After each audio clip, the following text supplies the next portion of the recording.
Think about your evening for a second. Phone, Netflix, maybe a podcast. Now imagine none of that exists. No screens, no internet, nothing. Welcome to Victorian England, and I promise you it was anything but boring. Because on any given night, you'd find factory workers screaming at Skittles games in smoky pubs, music halls packed with couples dancing to jokes too dirty to print, and aristocrats gambling away fortunes in candlelit ballrooms. Same era, wildly different worlds, and tonight we're walking through all of it. Hey, quick thing before we get into this. If these stories help you sleep, a like or subscribe would be amazing. Also, tell me where you're listening from and what time it is. Last week I had someone from Glasgow comment at 2 a.m, and someone from Boston at the exact same time. Honestly blew my mind how many of you are out there at the same moment, all just trying to fall asleep. Anyway, let's do this. Alright, so we're heading back to Victorian London tonight, but first, get comfortable. I mean it. Adjust those pillows, pull up that blanket, because where we're going, you're going to want to be cozy. Trust me on this one. Your eyes open to darkness, not the comfortable darkness of your bedroom right now. Something different, something thicker. The air is heavy with coal smoke and something else, something sour. Your back aches from the thin straw mattress beneath you, and as your brain slowly catches up to your body, you realise where you are. London, 1875. And you are absolutely exhausted. Your name is Billy Harrison. You're 24 years old. And for the past 14 hours you've been hauling cargo at the East India docks. Crates of tea from Ceylon, barrels of sugar from the Caribbean. Your shoulders feel like someone's been taking a hammer to them, and your hands are so calloused they barely register pain anymore. The room you're waking up in is about the size of a large closet. You share it with your younger brother Samuel, who's still snoring on the other side of the narrow space. Through the thin walls you can hear the family next door arguing about money. Someone on the floor above is coughing. The whole building seems to breathe with the sounds of 100 different lives crammed into spaces never meant to hold them. This is a lodging house in Whitechapel. 6pence a night gets you a bed. Well, a bed is a generous word. It's more like a wooden frame with some straw stuffed into a sack. Not exactly the cosy setup you've got right now, is it? But here's the thing. You're not thinking about the aching muscles or the cramped room or the fact that you'll be back at those docks in about 8 hours, doing the whole thing over again. You're thinking about tonight. Because tonight is Saturday. And Saturday night in Victorian London means one thing: the pub. Now, I know what you're probably thinking. A pub? That's it? That's the big Victorian entertainment? But hold on, because Victorian pubs were nothing like what you're imagining. These weren't quiet establishments where people sat around sipping drinks and discussing the weather. These were absolute chaos engines. Loud, crowded, smoke-filled rooms where the entire working class of London came to forget about their miserable lives for a few precious hours. And thanks to something called the Beer House Act of 1830, there were thousands of them. Basically, the government decided that the best way to combat the gin epidemic that was devastating the poor was to make it incredibly easy to sell beer instead. Anyone with 2 guineas could open a beer house, just like that. No real licensing, no fancy requirements. Just slap up a sign and start pouring. The result? By 1850 there were nearly 50,000 beer houses in England. 50,000! That's one for roughly every 60 people. In some neighbourhoods there was a pub on every corner, sometimes 2, sometimes 3 on the same street. So when Billy Harrison drags himself out of that straw mattress as the evening bells ring across London, Splashing some cold water on his face and pulling on his least dirty shirt, he's not walking far to find entertainment. 3 streets over, that's all. The Anchor and Crown sits wedged between a pawn shop and a boarded-up chandler's store. It's not much to look at from the outside. Grimy windows, a faded sign that's been repainted so many times the Anchor looks more like a blob with some lines sticking out. The door doesn't quite hang straight, so you have to shove it with your shoulder to get in. But inside is a different world. The first thing that hits you is the noise. It's like walking into a wall of sound. Dozens of voices all talking at once, layered over each other in a kind of human symphony of complaints and jokes and arguments and laughter. Somewhere in the back, someone's playing a fiddle. Not well, but enthusiastically. Which, when you think about it, is what Victorian entertainment was really all about. The second thing is the smell. Beer, obviously, but also pipe tobacco, and unwashed bodies, and sawdust on the floor that's probably been there for months, absorbing whatever gets spilled on it.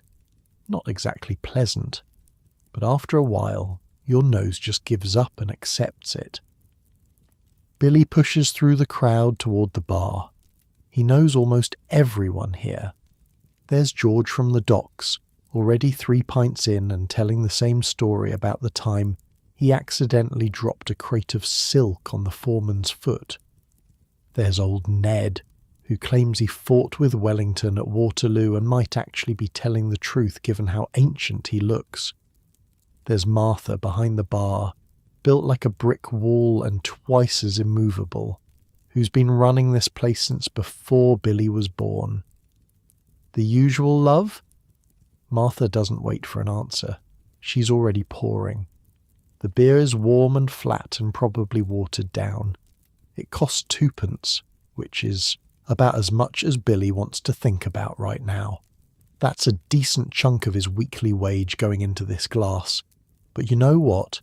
After 14 hours of hauling cargo, after sleeping on straw, after sharing a closet with your brother and listening to your neighbours fight through paper-thin walls, sometimes you just need a drink. Besides, he's not just here for the beer. In the back room of the Anchor and Crown, something magical is happening. Well, maybe magical is a strong word, but for the working class of Victorian London it's pretty close.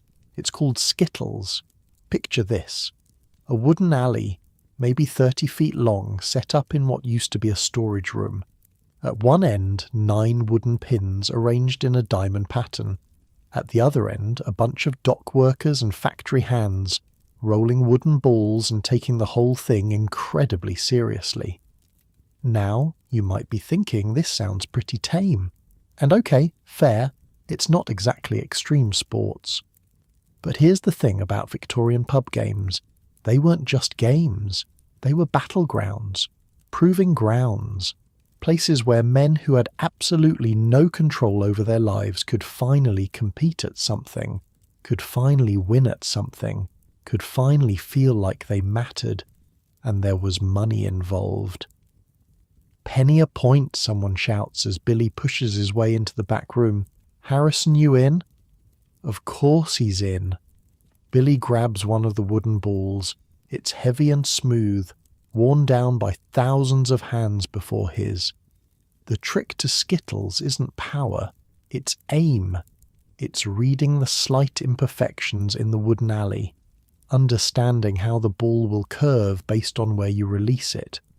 There's actually a lot of skill involved, way more than you'd expect. He takes a breath, lines up his shot, and lets it go. The ball rolls down the alley with a satisfying rumble, hits the front pin dead centre. The pins scatter with a crack that brings a cheer from the crowd behind him. Strike. Okay, so they don't call it a strike in Skittles. The terminology is different, but you get the idea. Billy steps back, grinning. For just a moment, he's not a dock worker making barely enough to survive. He's a champion, a competitor, someone worth watching. And that's the thing about Victorian entertainment. That's what I really want you to understand. These weren't people sitting around being stern and proper and boring. These were people desperately, hungrily seeking out joy wherever they could find it. Whether that was in a game of skittles or a song around the bar, or just standing next to a fire and talking with friends about absolutely nothing important. The skittles game goes on for about an hour. Billy wins some, loses some, ends up about 3p ahead, which feels like a victory even though he's spent at least 6p on beer while playing. Victorian math. But the real entertainment is just getting started. Around 9 o'clock, the fiddle player in the corner puts down his instrument. A ripple of anticipation moves through the pub. People start pushing toward the back room, clearing away the skittles equipment, arranging themselves in a rough semicircle around a small raised platform that's really just some crates pushed together. This is what they call a free and easy. The name comes from the informal nature of the thing. No tickets, no formal program, just whoever feels like getting up and performing. It's Victorian open mic night, basically. Except instead of struggling comedians and poets, you get factory workers belting out popular songs and dock hands doing comic monologues about their bosses. A man Billy vaguely recognizes climbs onto the platform. He's a coal heaver from the sound of his voice, thick with the accent of the East End. He clears his throat dramatically, raises his hands for quiet, and begins to sing. The song is called Champagne Charlie. It's a massive hit right now, one of those tunes that everyone knows, that's been played in every music hall from here to Manchester. It's about a man who spends all his money on champagne, living the high life while everyone else struggles. The joke, of course, is that Charlie is terrible with money and will probably end up poor like the rest of them. It's a song that makes fun of the rich while secretly admiring them. Very Victorian. But here's the thing about Victorian singing. It wasn't passive. This wasn't like putting on headphones and listening to something. This was participatory. Active. The coal heaver sings the verses, sure, but when it comes to the chorus, everyone joins in. Champagne Charlie is my name. Champagne Charlie is my name. Good for any game at night, my boys. Good for any game at night, my boys. The whole pub is singing. Billy is singing. The old man next to him who can barely stand is singing. Martha behind the bar is singing while still pouring drinks because she's just that good at her job. The walls are practically shaking with the sound of 50 voices all belting out the same tune, slightly off key, slightly out of sync, but absolutely committed to the moment. This is what entertainment meant for the Victorian working class. Not sitting quietly and watching, not consuming passively, but participating. Being part of something. Feeling the vibration of other voices mixing with your own. Feeling connected to the crowd around you in a way that transcended all the usual divisions of daily life. The song ends with a massive cheer. Someone else takes the stage. A woman this time, one of the factory girls from down the street, her face still slightly grey with textile dust. She performs a comic monologue about a housewife trying to deal with a landlord, and she's actually pretty good.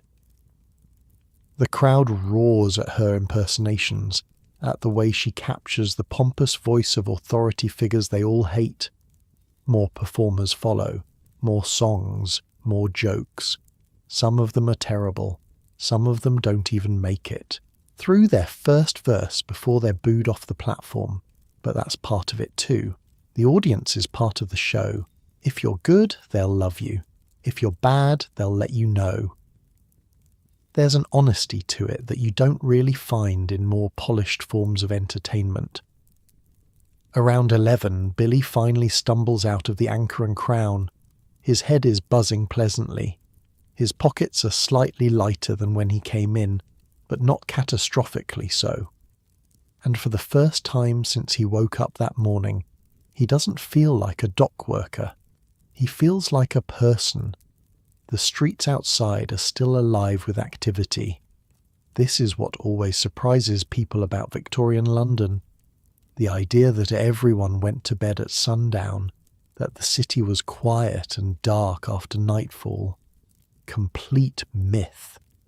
Especially on a Saturday night, the streets were packed with people. Street vendors selling hot pies and roasted chestnuts. Children playing games in the gaslight. Couples walking arm in arm, looking for darker corners. Groups of men moving from pub to pub, singing as they go. Billy passes a small crowd gathered around a man with a barrel organ. The music is tinny and repetitive, but the man has a monkey. An actual monkey dressed in a tiny red jacket doing little tricks and collecting coins in a cup. The children are absolutely losing their minds with delight. A little further on, there's a woman with a cart selling whelks and oysters. Billy doesn't have enough money left for oysters, but he buys a twist of whelks for a halfpenny. They're chewy and slightly gritty with sand, but there's something satisfying about eating them as you walk, dropping the shells in the gutter behind you. This is Saturday night in Victorian London, not the London of grand ballrooms and elegant dinner parties, not the London of lords and ladies and fancy dress balls. This is the other London, the real London, the London of working people finding whatever scraps of joy they can grab before Monday morning comes around again. And here's the thing that strikes Billy as he walks home through the maze of narrow streets, past the lodging houses and the pawn shops and the churches that seem to appear on every other corner. Tomorrow is Sunday, and Sunday means something different. For most of the week, Billy and people like him are invisible. They work, they survive. They don't really matter to the people who run things. But on Sunday, at least in theory, everyone is equal before God. Rich and poor alike sit in the same churches, sing the same hymns, listen to the same sermons about how wealth doesn't matter and the last shall be first and all that. Of course, the pews are segregated by class, and the rich have their own private boxes, and nobody really believes that the factory owner and his workers are actually equal. But still, there's something about Sunday that feels different. A pause in the relentless machinery of survival. After church, if the weather is good, there might be a walk in one of the new public parks that have started appearing in the industrial cities. Victoria Park opened just 20 years ago, and on a Sunday afternoon it's packed with working families, children playing on the grass, couples courting under the watchful eyes of their mothers, old men feeding the ducks. It's not fancy, it's not exclusive, it's just people being people, enjoying a rare moment of leisure. But right now, walking home through the Saturday night streets, Billy isn't thinking about Sunday. He's thinking about his bed, his terrible, uncomfortable straw mattress that suddenly sounds like the most wonderful thing in the world. His muscles are finally relaxing. The beer is doing its work. The songs are still echoing in his head. And maybe that's the most honest thing I can tell you about Victorian entertainment. It wasn't about escaping reality. Not really. Because you couldn't escape reality in Victorian London. You couldn't pretend you weren't poor, weren't tired, weren't one bad week away from the workhouse. The reality was too present, too heavy, too constant to ignore. What entertainment offered was something different.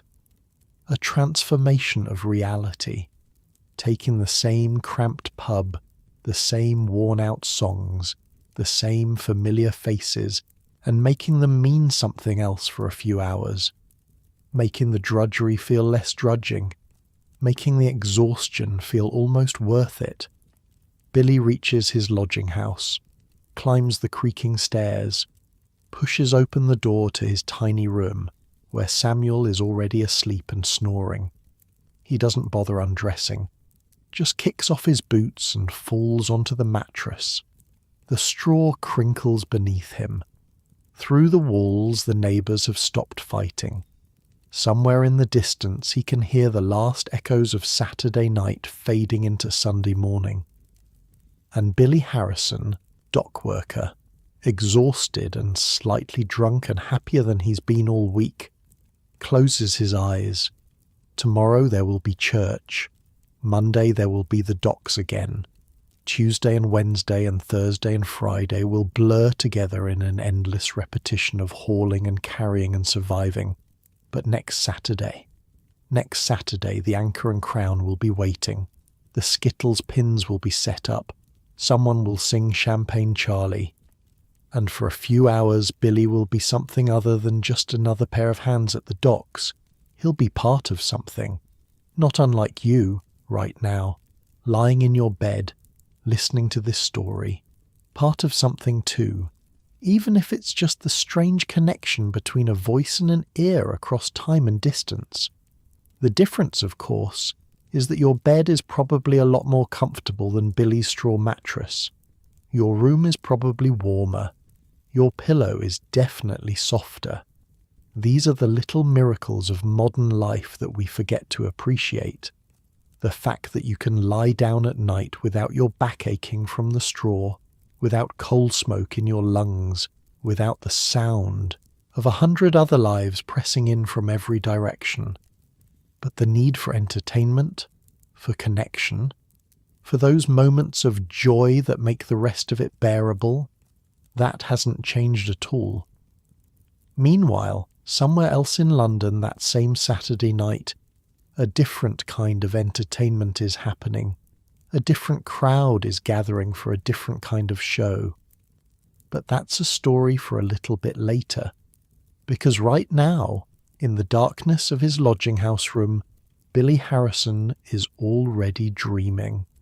And in his dreams, as in his waking life, the songs of the free and easy are still playing, now. While Billy Harrison was drinking beer and singing songs in Whitechapel, something very different was happening about 2 miles west. A 14-year-old boy named Charlie Finch was standing outside a converted shopfront on Drury Lane, clutching a penny in his sweaty palm, waiting for the doors to open. Charlie worked at a textile mill, had since he was 9, 12 hours a day, 6 days a week, feeding cotton into machines that could take your fingers off if you weren't paying attention. He'd seen it happen twice. The second time, the boy was only 8. But tonight was Saturday. Tonight he had a whole penny to spend, and he was going to spend it at the gaff. Now, if you've never heard of a penny gaff, you're not alone. They've been pretty much forgotten by history, but in the 1850s and 60s they were everywhere. London had dozens of them, maybe hundreds. Nobody really kept count because technically, most of them weren't supposed to exist. See, regular theatres required licenses, proper permits from the government, inspections, rules about what you could and couldn't perform, all very official and expensive. Penny gaffs had none of that. What they had was a room. Sometimes it was the back of a pub, sometimes an empty shop, sometimes just a warehouse with some benches shoved in and a platform at one end. The one Charlie was waiting outside used to be a butcher's shop. You could still smell it if you breathed deep enough, which you definitely shouldn't. The doors opened at 7. Charlie pushed his way in with about 40 other kids, most of them around his age, all of them factory workers or street sellers or errand boys. The smell hit first.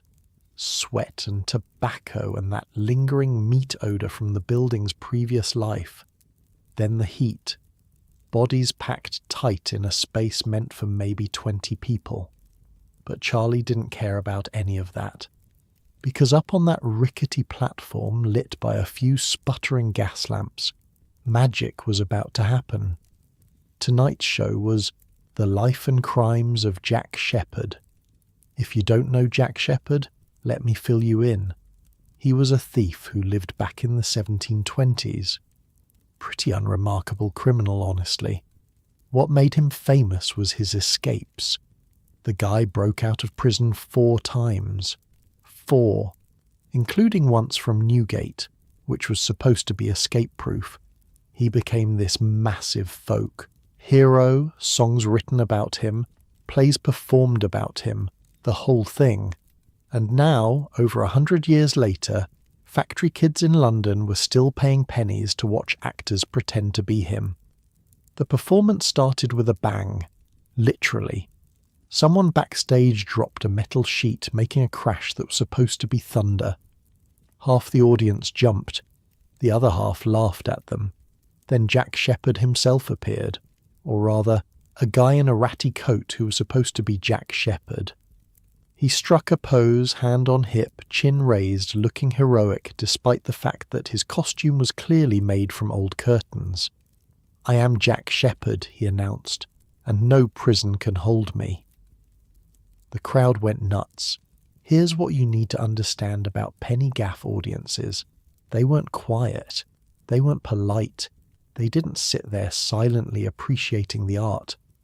These kids had been working all week. They'd been yelled at by foremen and smacked by overseers and told to shut up and keep their heads down for 72 hours straight. Now they were free, and they were loud. "Go on, Jack. Show 'em what for. That's it. That's it." Every time Jack did something clever, cheers. Every time the villain appeared, boos so loud you could barely hear the dialogue. When the love interest came on stage, wolf whistles and rude suggestions that would have made a sailor uncomfortable, and the actors just rolled with it. Had to.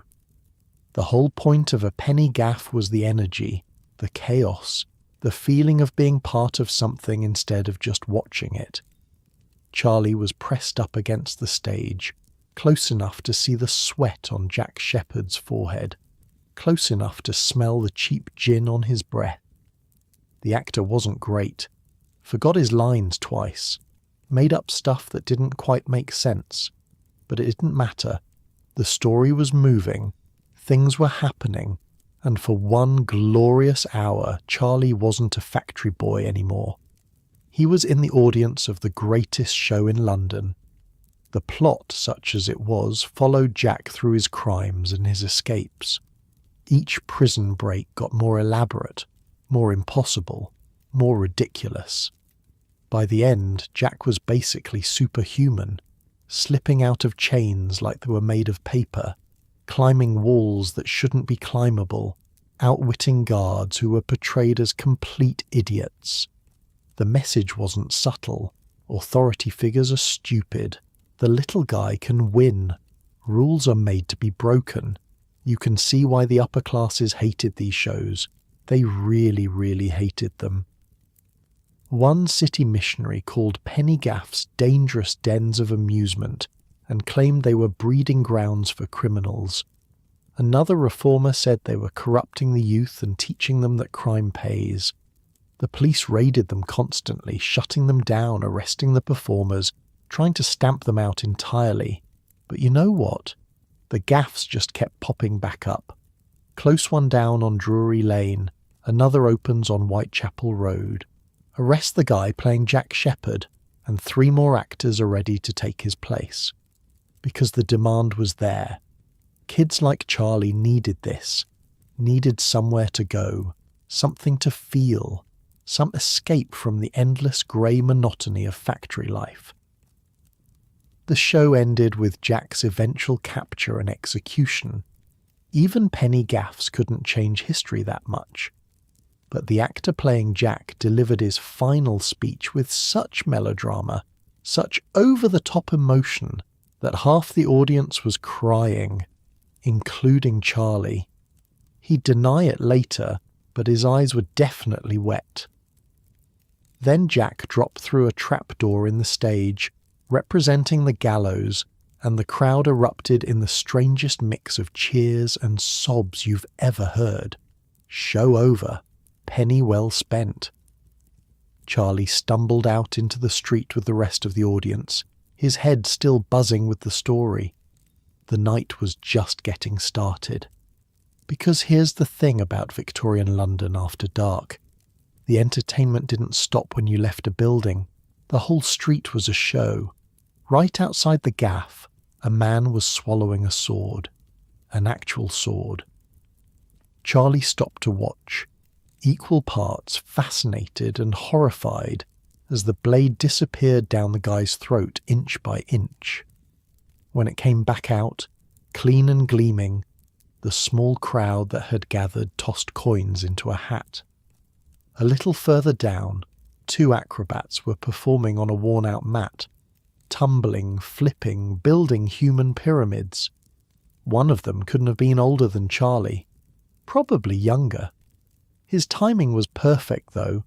Every flip landed exactly right. Every catch came at the last possible second. The danger was real, or at least it looked real, which was the whole point. Street performers in Victorian London were their own economy. Some of them made decent money. Most of them barely scraped by. The good ones could pull in more than a factory worker. The bad ones starved.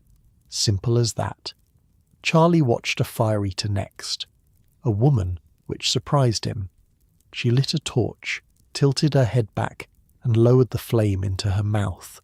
Once, twice, 3 times. Each time Charlie expected her to burst into flames. Each time she didn't. How did that work? He had no idea. Still don't, honestly. Something about how you hold your breath and the flame needs oxygen.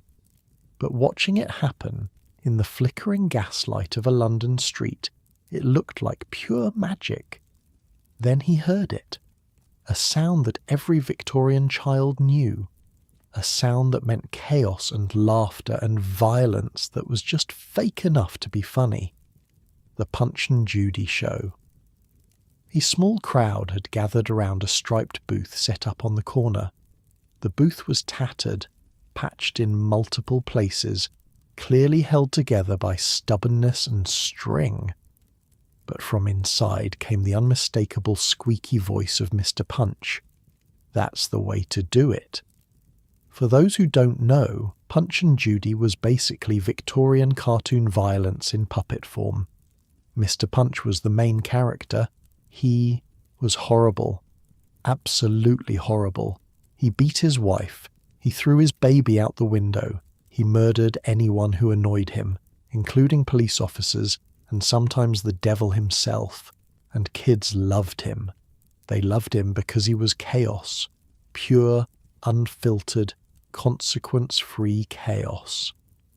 In a world where children were expected to be seen and not heard, where stepping out of line meant getting beaten, where authority was absolute and unquestionable, Mr. Punch did whatever he wanted. He hit people with sticks. He lied constantly. He never got punished. He always won. That's the way to do it. Charlie watched the whole show, laughing until his stomach hurt. Punch murdered a string of victims, a doctor, a policeman, his own wife, Judy, though she somehow came back for more abuse later. Each murder was accompanied by the same squeaky catchphrase, the same whack of a wooden stick, the same howls of delight from the audience. Was it appropriate? By modern standards, absolutely not. By Victorian standards, also probably not.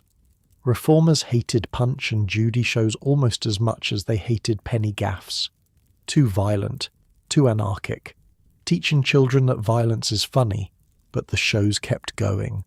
Had been going since the 1600s, would keep going for another century and more. Because sometimes you need to watch a puppet hit another puppet with a stick. Sometimes that's exactly the kind of entertainment that makes sense. The Punchman finished his show, passed around a hat and started packing up his booth. Charlie had no more coins to give, but he'd gotten his entertainment for free just by standing in the crowd. That was the thing about street entertainment. The hat got passed, sure, but nobody forced you to pay. If you were broke, you could still watch, still laugh, still feel like you were part of something. Charlie wandered on. The streets were getting darker now, the gas lamps fewer and farther between, but there was still more to see. A man with a peep show box had set up near a gin shop. For a halfpenny, you could look through a hole and see painted scenes illuminated from behind. Charlie didn't have a halfpenny, but he watched other people react. Their faces lit up as they peered through the holes, seeing views of foreign cities, famous battles, exotic animals they'd never encounter in real life. It was basically Victorian virtual reality, a tiny window into a world beyond the grey streets and smoky factories. Nearby, an Italian organ grinder was cranking out tunes, while a monkey in a red jacket danced and collected coins. Charlie had seen this act before. Same man, same monkey, same songs. But he still stopped to watch because the monkey had learned a new trick. Now it tipped its little cap when someone gave it money. Adorable and slightly disturbing in equal measure. And then there were the other kids, because Charlie wasn't the only 14-year-old on the streets tonight. Far from it. All around him, children were doing what children have always done, playing. A group of boys were racing wooden hoops down the street, steering them with sticks, crashing into each other and laughing when they fell. Girls had chalked a hopscotch grid on the pavement and were taking turns jumping through it, their skirts bunched up in their hands. Tag, marbles, some game that involved throwing a ball against a wall and catching it in increasingly complicated ways. No toys, really. Nothing bought from a shop. Just whatever they could find, make, or imagine. Sticks became swords. Pebbles became currency. An empty street became a racetrack, a battlefield, a kingdom. Victorian children worked hard. Harder than you can probably imagine from the comfort of your bed right now. They worked in factories and mines and fields. They worked as chimney sweeps, climbing up into spaces so small an adult couldn't fit. They worked until their bodies gave out. But when they got a chance to play, they played just as hard. Charlie joined a game of tag for a while, running through the narrow alleys, dodging around carts and pedestrians, his lungs burning and his legs aching, but his spirit absolutely soaring. He got tagged. He tagged someone else. He got tagged again.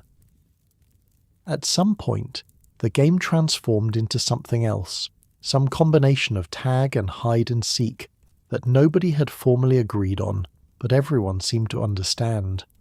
The rules didn't matter. The running mattered. The laughing mattered. The being young and free and alive for just a few hours before Monday came around again. Eventually Charlie slowed down. His body was reminding him that he'd been up since 5 that morning, that he'd worked a full shift at the mill, that he wasn't actually made of endless energy no matter how much it felt like it right now. He found a quiet corner and sat down, back against a brick wall still warm from the day's sun. The street sounds washed over him, laughter from a nearby pub, someone singing, off-key but enthusiastic, a dog barking at nothing, a baby crying in an upstairs window. This was his world.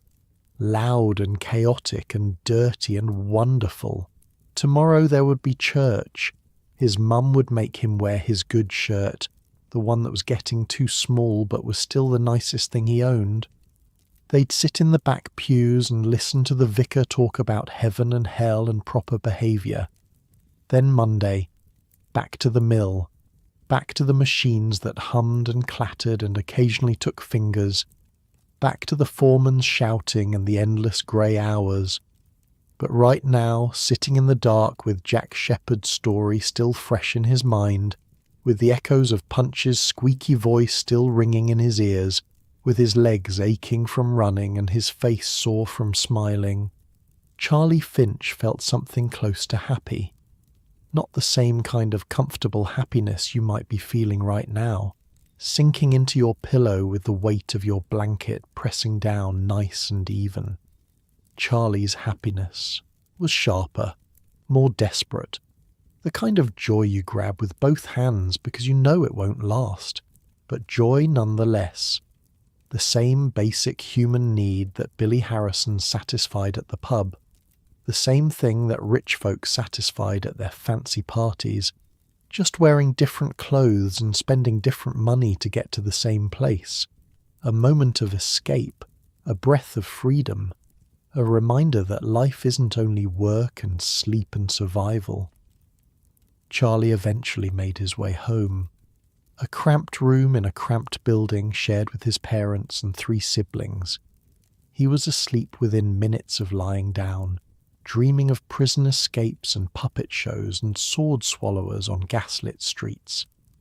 And somewhere across the city, in neighbourhoods he'd never visit and houses he'd never enter, a very different kind of Saturday night was wrapping up. But we'll get to that soon enough. For now, let's stay with the working people a little longer. Because there's one form of entertainment we haven't talked about yet, the one that would change everything, the one that took all the chaos of the street shows and all the energy of the penny gaffs and turned it into something bigger, louder, and wilder than anyone had ever seen. The music hall. Billy Harrison had been to plenty of pubs, sang in plenty of back rooms, thought he knew what entertainment looked like. Then his mate George took him to the Canterbury. The Canterbury Music Hall sat on Westminster Bridge Road, and from the outside it didn't look like much. Just another building on a busy street. But inside? Inside was something Billy had never seen before. The place was massive, bigger than any pub, bigger than any church he'd ever been in. A proper auditorium with a raised stage at one end, gas-lit chandeliers hanging from an ornate ceiling, and row after row of tables where hundreds of people sat drinking, eating, and making noise. "Bloody hell," Billy said when they walked in. George just grinned. "Told you." This was 1876. The Canterbury had been open for about 20 years by then, and it had transformed from a simple tavern with some singers into this cathedral of entertainment. The owner, a guy named Charles Morton, had figured out something important. People didn't just want to drink, they wanted a show, and they'd pay good money for both at once. Billy and George found seats near the middle. A waiter appeared almost immediately, which was strange enough. Billy wasn't used to being waited on.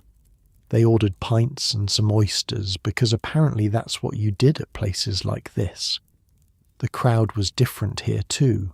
Sure, there were working men like Billy, plenty of them, but there were also clerks in their decent suits, shopkeepers with their wives, even some women who'd come in groups without any men at all.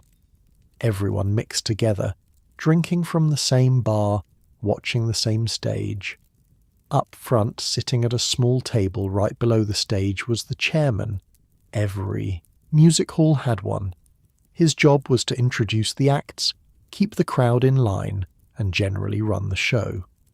This one was a round man with impressive whiskers and a voice that could cut through any amount of noise. He banged a gavel on his table. "Ladies and gentlemen, welcome to the Canterbury," cheers from the crowd. Billy joined in without thinking. "We have a magnificent evening of entertainment prepared for you. Comedy, drama, song, and perhaps a few things that might make the ladies blush." More cheers, some laughter. A woman near Billy shouted something back that definitely should have made her blush, but she seemed proud of it. The chairman continued his introduction, listing off the acts for the night. Billy couldn't catch all the names, but then the first performer walked on stage, and it didn't matter anymore. She was a comedian, a woman comedian, which was unusual enough. She did a routine about trying to find a husband, all the terrible men she'd met, all the ridiculous things they'd said to impress her. The crowd was howling within 30 seconds. He told me he owned property in Mayfair, she said, timing perfect. Turned out he meant the doorstep he slept on. Billy laughed so hard he nearly spit out his beer. That was the thing about music hall comedy. It wasn't clever wordplay for educated types.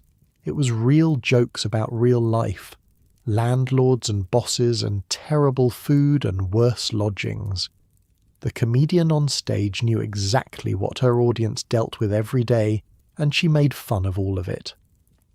After her came a singer, male this time, dressed in a ridiculous costume that made him look like some kind of aristocratic fool.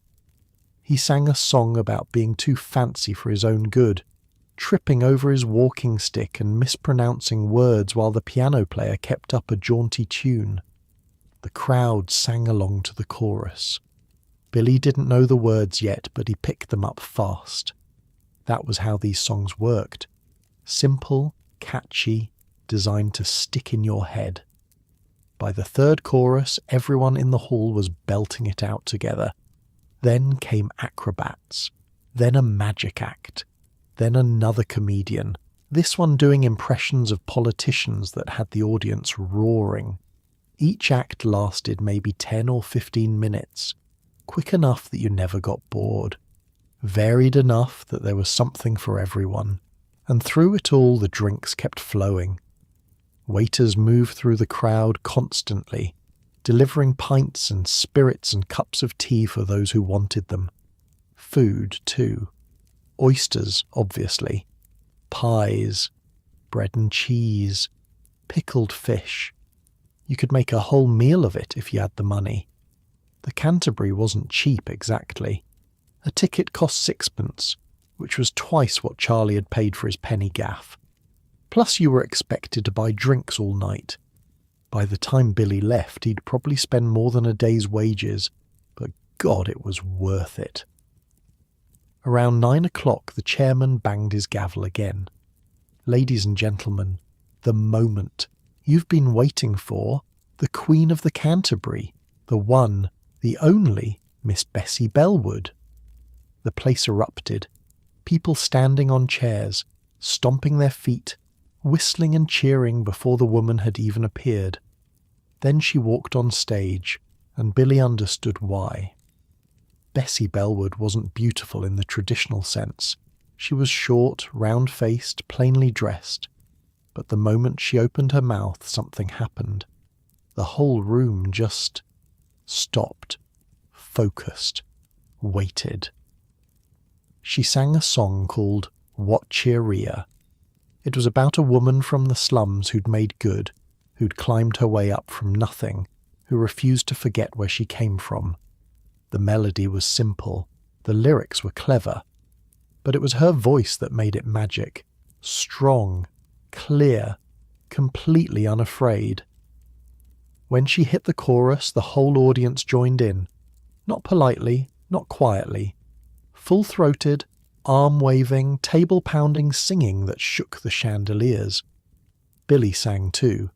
He didn't know the words, not all of them, but he knew the feeling, the pride, the defiance, the sense that people like him, people from the docks and the factories and the cramped lodging houses, they mattered too. They had their own music, their own stars, their own damn cathedral. Bessie did 3 more songs. Each one got the same response. By the end, Billy's throat was raw from singing and his hands hurt from clapping. After her came more acts. A ballet performance that was more comedy than grace. A strong man who lifted audience members over his head. A singer who did sentimental ballads that made half the room cry into their beers. The show went on past midnight. Billy lost track of time completely. Lost track of how much he'd spent too, which he'd regret in the morning.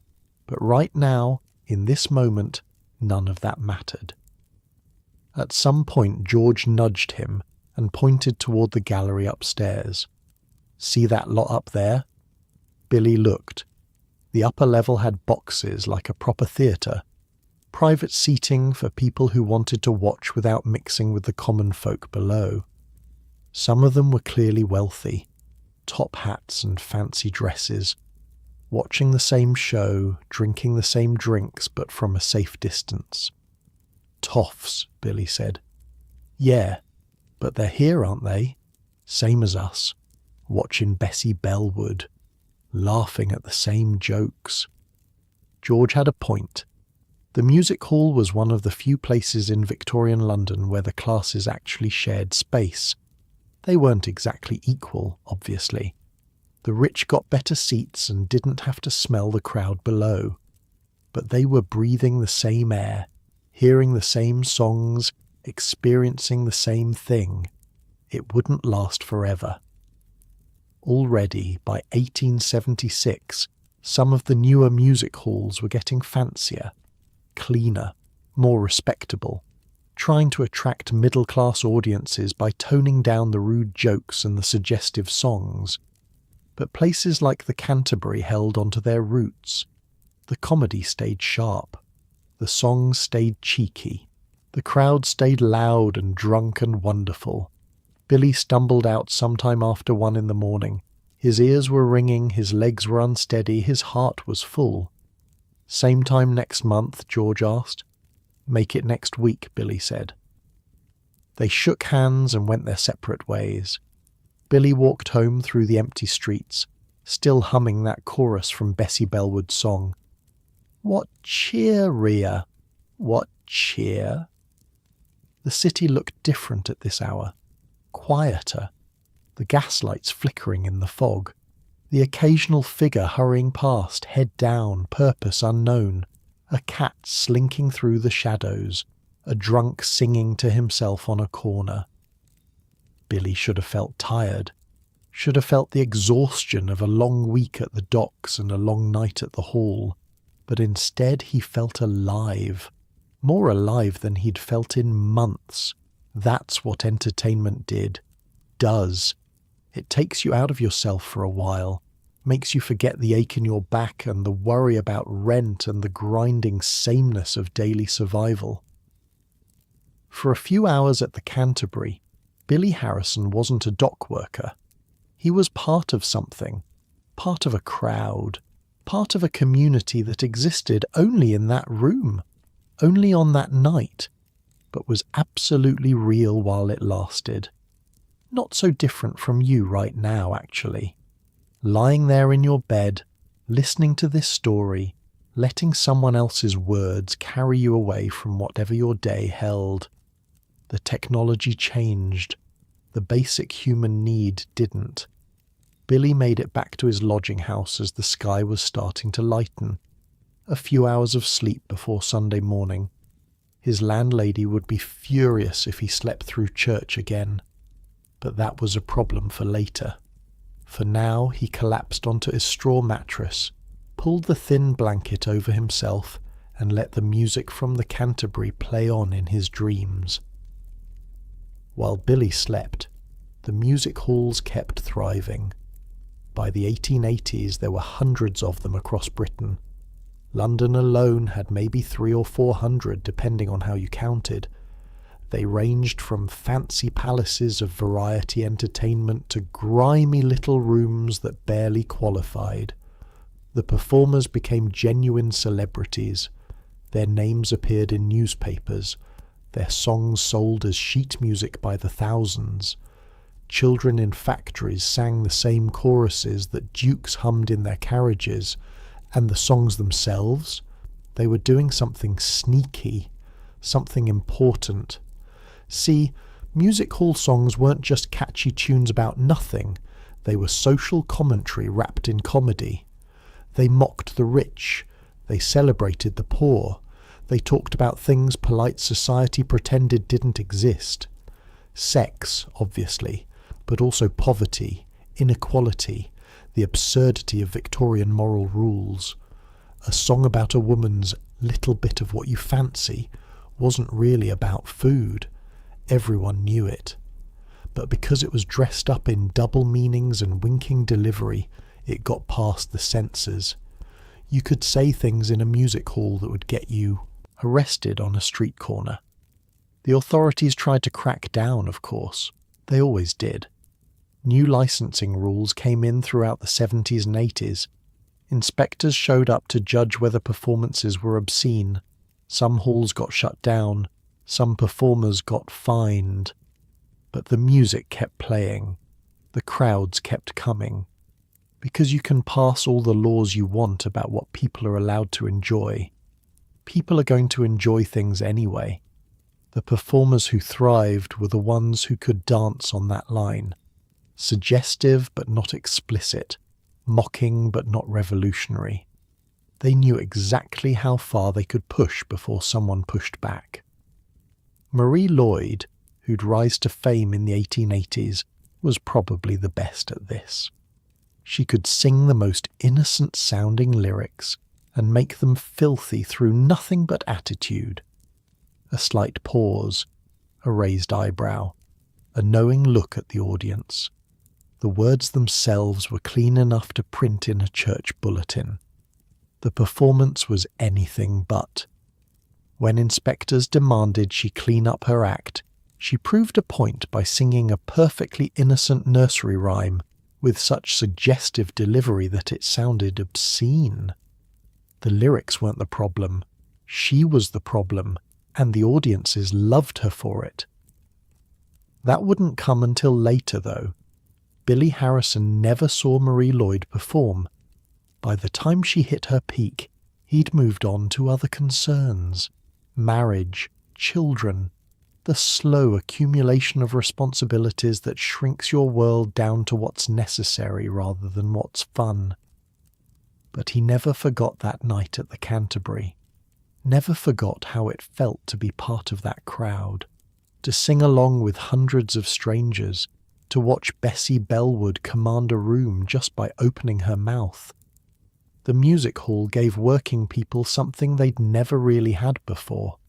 Entertainment on their terms, stars who looked and sounded like them, songs about their lives, their loves, their struggles. It wouldn't solve their problems, wouldn't shorten their work days or raise their wages or fix their cramped and crumbling homes. Entertainment never does that. But it made the problems bearable, gave people something to look forward to, something to talk about, something to share. And sometimes that's enough. Sometimes just knowing that Saturday night exists, that there's music and laughter waiting at the end of the week, is what gets you through Monday morning. Billy understood that without ever putting it into words. He'd go back to the Canterbury, go to other halls too, spend money he probably shouldn't have spent, sing songs he couldn't quite remember sober. Worth it. Every time. The city slept on around him. Sunday morning crept in, grey and quiet. Church bells would ring soon. Respectable people would put on respectable clothes and do respectable things. But for now, in the last dark hours before dawn, Billy Harrison dreamed of gaslights and grease paint, of Bessie Bellwood's voice ringing out over the crowd, of a room full of strangers who, for one evening, weren't strangers at all. The working class had found their theatre, their music, their stars, and while they celebrated in packed halls, spending their hard-earned pennies and shillings on beer and entertainment, a very different world existed just a few miles away. A world of drawing rooms and dinner parties, of piano recitals and card games, of carefully curated respectability, and the constant, exhausting pressure to be proper. The middle class. They had their own ideas about fun, and they'd be horrified to know how much they had in common with Billy Harrison and his friends. The Whitmore family lived in Islington, in a terraced house with a green front door and lace curtains in every window. Mr. Edward Whitmore was a solicitor.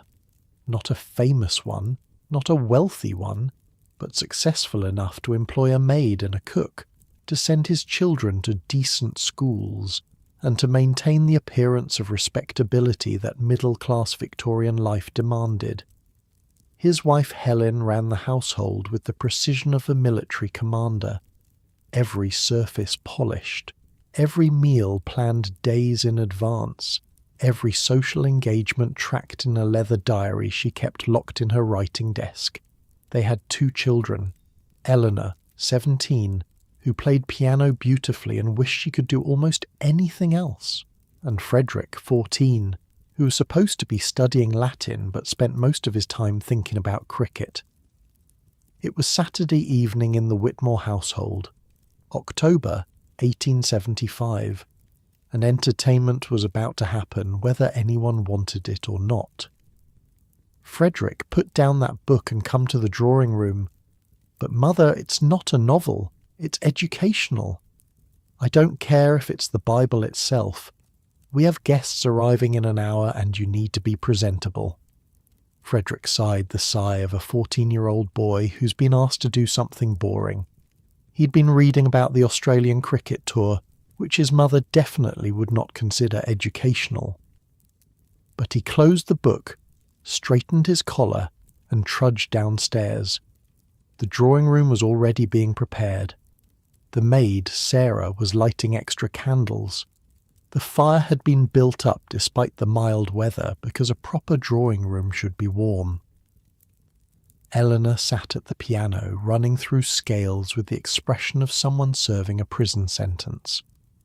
"Who's coming tonight?" Frederick asked, slumping into a chair before his mother could tell him to sit up straight. "The Hendersons. Mr. Henderson works with your father, and the Clarks. Mrs. Clark is on the church flower committee with me." So, boring people. Frederick had met the Hendersons before. Mr. Henderson talked about nothing but property law. Mrs. Henderson talked about nothing but her digestive troubles. The Clarks he didn't know, but church flower committee didn't exactly promise excitement. "Will there be other children?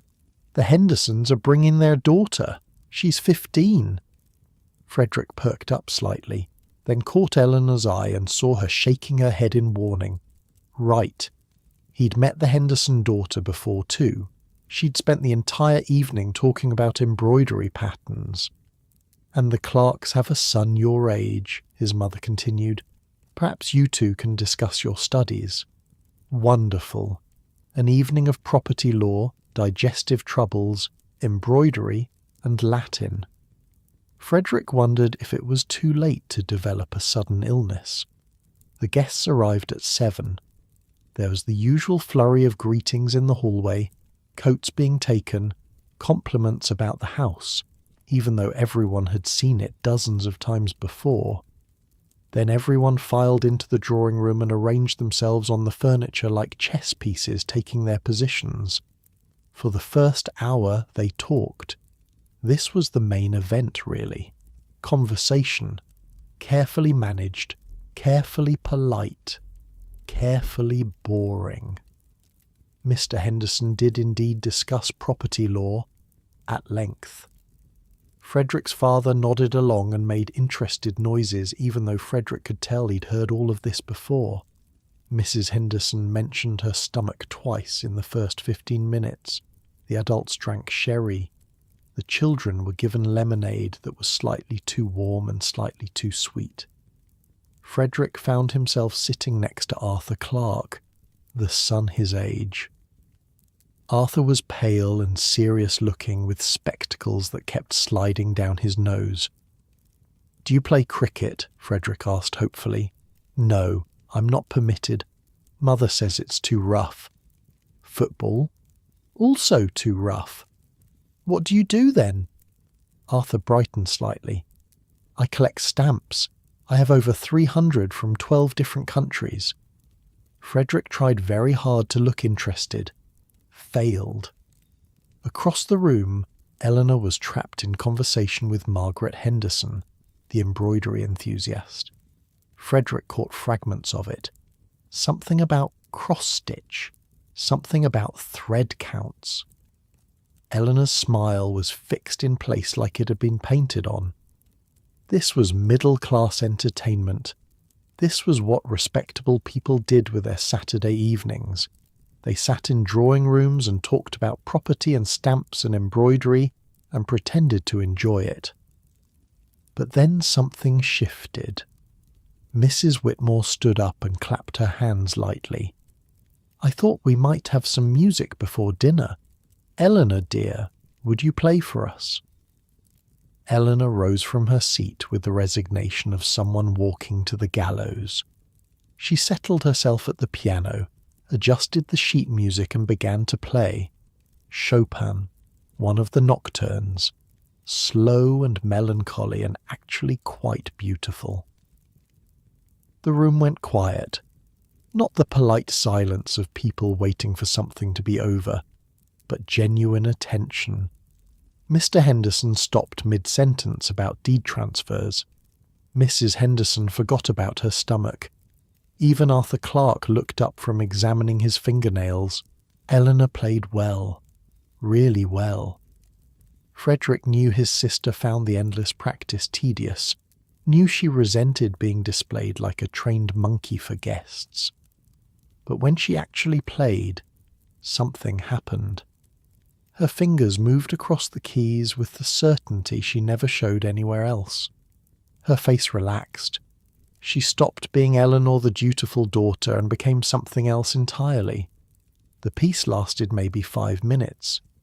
When it ended, there was a moment of genuine silence, then applause, warmer and more sincere than the usual polite clapping. "Wonderful," Mrs. Clark said. "Simply wonderful." Eleanor ducked her head, half embarrassed, half pleased. "Thank you." "Play another," Margaret Henderson said. "Please. Something cheerful this time." So Eleanor played something cheerful. A popular song that everyone knew, the kind of thing you'd hear barrel organs playing on street corners, the kind of thing that, in different circumstances, factory workers might sing along to in a pub. But here, in this drawing room, it was respectable, because Eleanor played it on a proper piano, in a proper house, for proper people. Mrs. Whitmore started singing along softly. Then Mrs. Clark joined in. Then, surprisingly, Mr. Henderson, who turned out to have a decent baritone voice that nobody had ever heard, because he was always too busy talking about property law. Frederick watched this happen with something like wonder. These boring adults, these proper respectable people with their sherry and their small talk, were suddenly acting almost human, singing together, smiling at each other, actually enjoying themselves. When the song ended, everyone laughed. Not polite laughter, real laughter, the kind that comes from shared pleasure. "I haven't sung that in years," Mr. Henderson said. "Used to hear it at the halls when I was young." Frederick's mother raised an eyebrow. "The halls, Mr. Henderson?" A brief awkwardness. Mr. Henderson had just admitted to attending music halls, those vulgar dens of working-class entertainment. Not the kind of thing a respectable solicitor should mention in polite company. But then Mr. Whitmore smiled. "I saw Marie Lloyd once, before she was famous. Remarkable performer." "Edward?" Mrs. Whitmore looked genuinely shocked.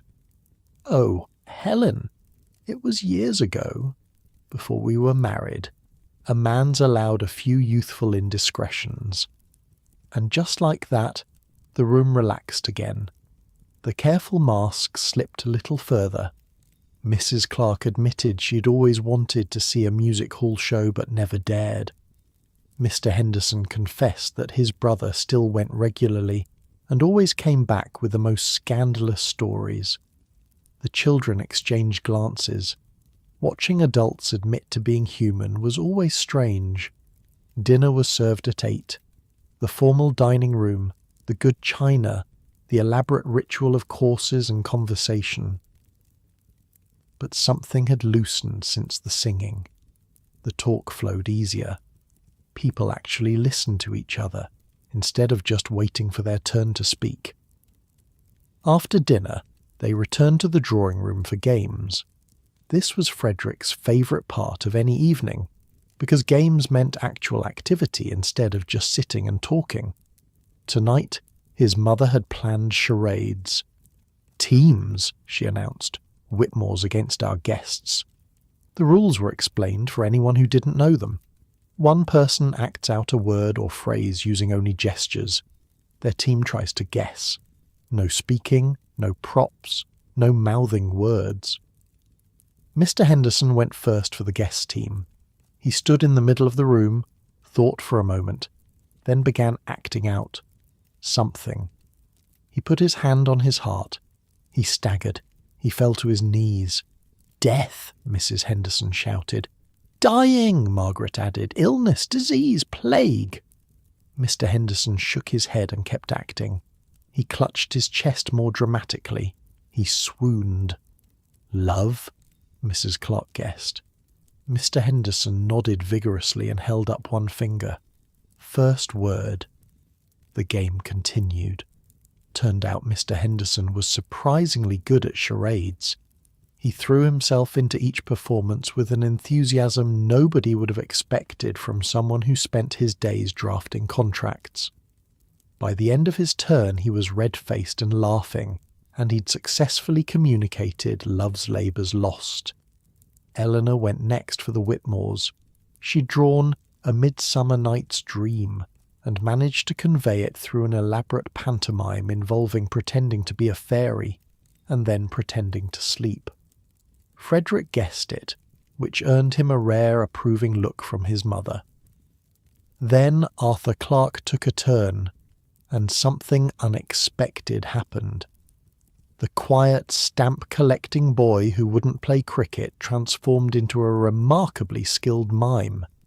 His phrase was the Pickwick Papers, and he somehow managed to act out a fat man, a court case, and the act of writing, all without saying a word. "You're good at this," Frederick said afterward, surprised into honesty. Arthur shrugged. "I practice in my room. It's something to do." Frederick felt a small pang of sympathy. Maybe stamp collecting Arthur wasn't so different from him after all. Just another kid looking for ways to make the endless respectable hours pass. The games continued until nearly 10 o'clock.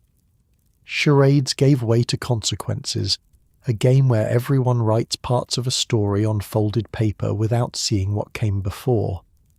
The results were read aloud to general hilarity. "The Archbishop of Canterbury," Frederick's father read, keeping his face perfectly straight, "met Queen Victoria in a coal mine. He said to her, 'Your hat is on fire.' She said to him, 'That's what you think.' And the consequence was they both turned into frogs." Even Mrs. Whitmore laughed at that one. Actually laughed. Not her polite hostess laugh, but a real one that made her snort slightly, which made everyone laugh harder. The evening wound down around 10:30, but before the coats were retrieved, Mrs. Clark leaned forward with a conspiratorial whisper. "I almost forgot. I've arranged something rather special for next Saturday. A spirit medium is coming to our house, Madame Celestine. She's been to the Duchess of Somerset's home, apparently." The room went very quiet. Spiritualism had been sweeping through respectable parlours for the past decade. Ever since those American sisters, the Fox girls, had started claiming they could communicate with the dead, the craze had spread across the Atlantic and into every corner of middle-class life. Seances, table-turning, spirits rapping on walls and speaking through entranced mediums. The church wasn't happy about it. Some scientists called it nonsense. But that didn't stop thousands of perfectly sensible people from dimming their lamps, joining hands around their dining tables, and trying to contact departed relatives. Mrs. Whitmore looked uncertain. "A séance, Mrs. Clark? I'm not sure that's entirely—" "Oh, it's all very respectable," Mrs. Clark assured her. "More of a scientific inquiry, really. Testing the boundaries of what we know about the world beyond. That was the trick of it.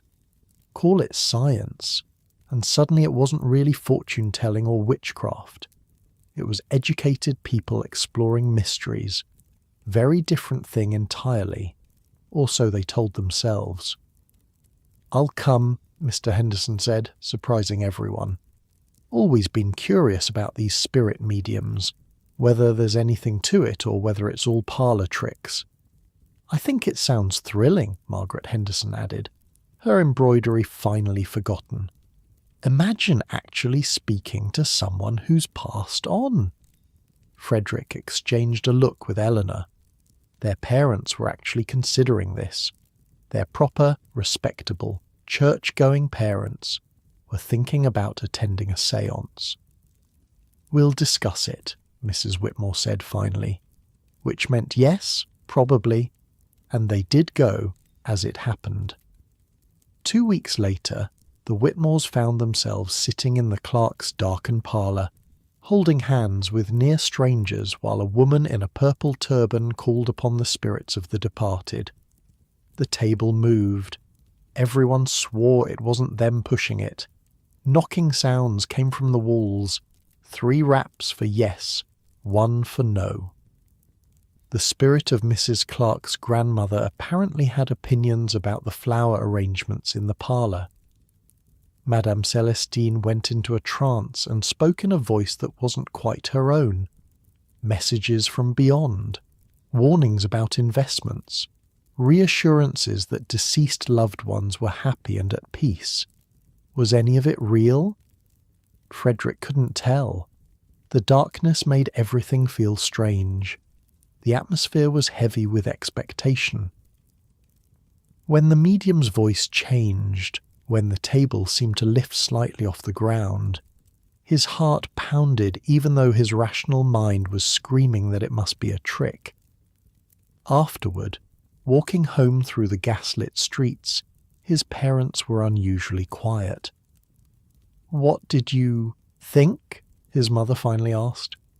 "I think," his father said slowly, "that I have no idea what I think. And that's rather the point, isn't it?" The séance became a topic of conversation for weeks. Had the table really moved? Had anyone felt that cold draught?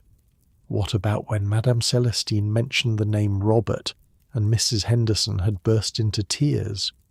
It was entertainment. Strange entertainment. Entertainment that made you question the nature of reality and the possibility of life after death. But entertainment nonetheless. The middle classes loved it. The thrill of the forbidden wrapped up in the language of scientific inquiry. A chance to feel something real in their carefully controlled lives. Some people became true believers. Others remained skeptical but kept attending anyway. Most fell somewhere in between, enjoying the experience without committing to any particular explanation. Frederick never did figure out if any of it was genuine. Years later, he'd read about how mediums faked their effects, hidden wires, accomplices, tricks with phosphorescent paint, the whole industry exposed as fraud. But he'd also remember that night in the Clarks' parlour, the darkness, the anticipation, the moment when the table moved and everyone gasped. Real or fake, the experience had been real enough. That was the thing about Victorian entertainment. Sometimes the line between genuine and performance didn't matter as much as you'd think. What mattered was the feeling, the escape, the sense of touching something beyond the ordinary. Even respectable middle-class people, it turned out, wanted a little magic in their lives. Back to that first Saturday evening, though. Coats were retrieved, goodbyes were said. Plans were made for future gatherings that everyone would pretend to dread but secretly look forward to. Frederick stood in the hallway watching the guests leave, tired in that good way you get after an evening that was actually fun. "That was better than usual," he said to Eleanor. She nodded. "The singing helped. It always does. Breaks the ice somehow." "Do you think Mr. Henderson really went to music halls?" "Probably. They all did, when they were young, before they got respectable. There was something sad in the way she said it, like respectability was a disease you caught and couldn't shake off. But Frederick thought about the evening differently. Yes, there had been boring parts.